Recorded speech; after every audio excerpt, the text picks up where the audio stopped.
shadow grows on the wall behind.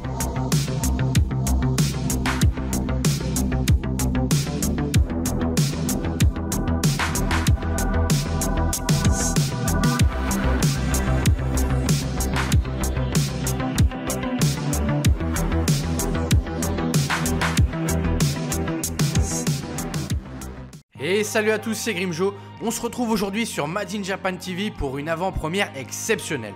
Oui, aujourd'hui, samedi 2 mars 2019, le tout récent fabricant Kitsune Statue débarque à Made in Japan afin de présenter le prototype de leur première statue.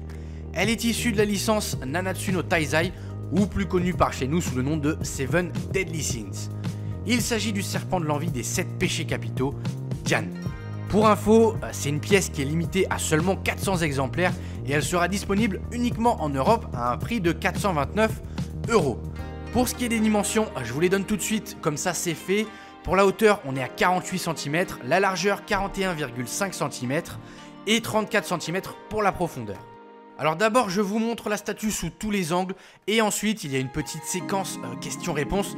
Je sais pas si on peut vraiment appeler ça des questions. Enfin bref, Baptiste, qui fait partie de la team, a accepté de nous parler de lui, de Kitsune et de Jan. Trêve de blabla, installez-vous confortablement dans votre canapé ou votre chaise, ou par terre, enfin où vous voulez, et bon visionnage.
Mais qui êtes-vous, monsieur? Et que faites-vous? Bonjour à tous, je m'appelle Baptiste et je travaille au sein de l'équipe de Kitsune. Au sein de cette équipe, j'ai différents rôles, comme vous avez pu le voir. Le premier, ça va être au niveau du licensing, c'est-à-dire trouver qui détient les droits pour telle ou telle licence, que ce soit les droits sur l'animé ou sur un manga papier. Définir quelle licence va marcher et sur quoi on émettrait, parce que du coup le but c'est quand même de se faire plaisir aussi. J'ai ensuite un rôle au niveau de la communication, comme vous avez pu voir sur les réseaux sociaux, que ce soit Instagram ou Facebook.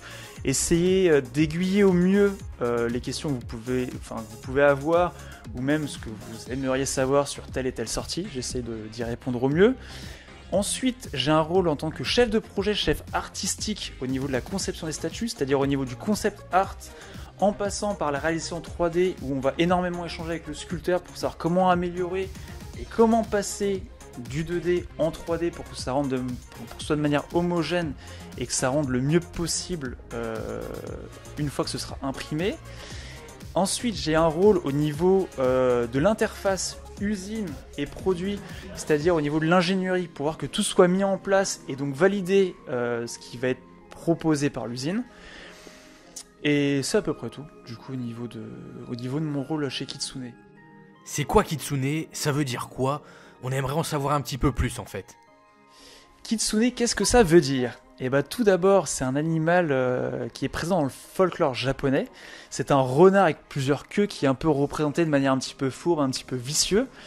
Et en fait, si on a voulu choisir cet animal totem un petit peu, c'est parce qu'on voulait arriver à contre-courant et proposer des choses nouvelles.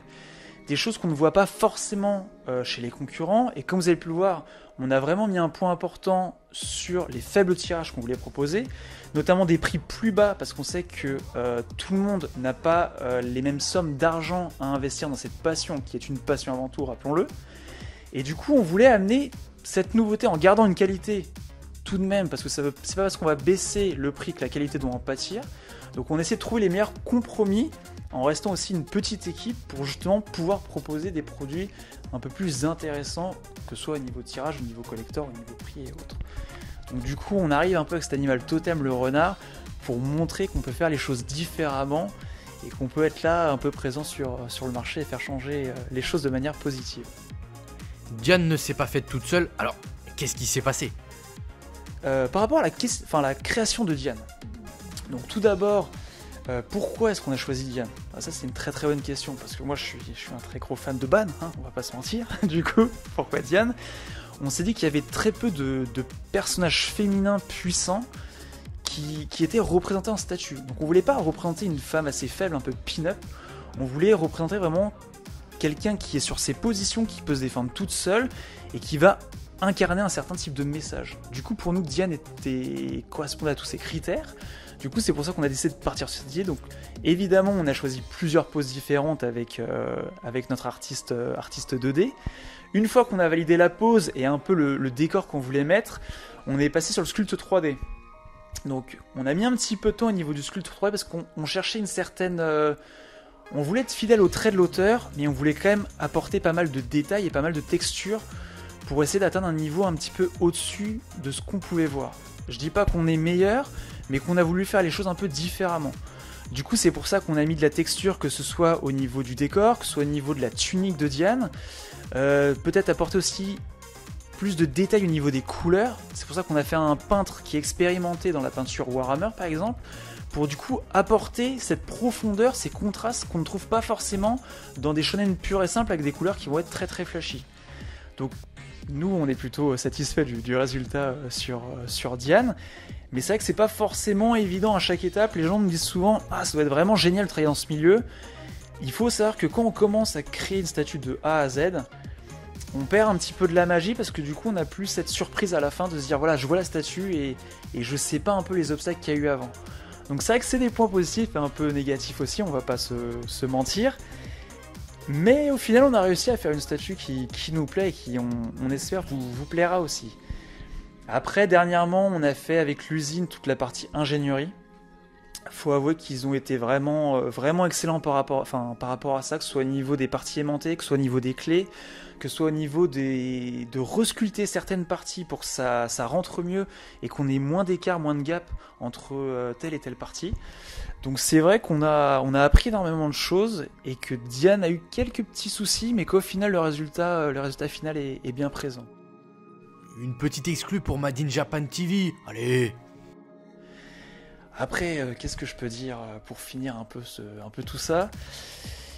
Par exemple, pour Yu-Gi-Oh, il se pourrait que le personnage qu'on souhaite représenter puisse être Kaiba avec l'ultime dragon aux yeux bleus. Donc on aura une pièce qui risque d'être imposante, mais qui fera honneur à un certain passage de l'anime que vous reconnaîtrez sûrement tous, et qui sera sûrement une pièce phare pour tout fan de Yu-Gi-Oh.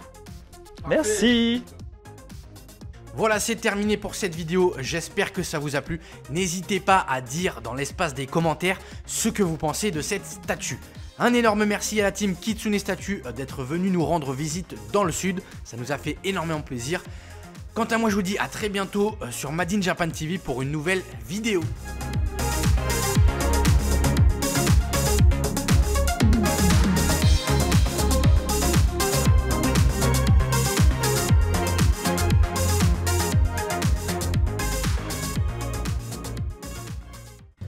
Oui, alors là comme vous pouvez le constater, la vidéo est terminée, mais l'aventure Made in Japan TV continue sur les réseaux sociaux. Vous avez tous les liens qui sont dans la description. Et bien sûr, vous n'oubliez pas de laisser un petit like et de vous abonner, s'il vous plaît. Allez, salut!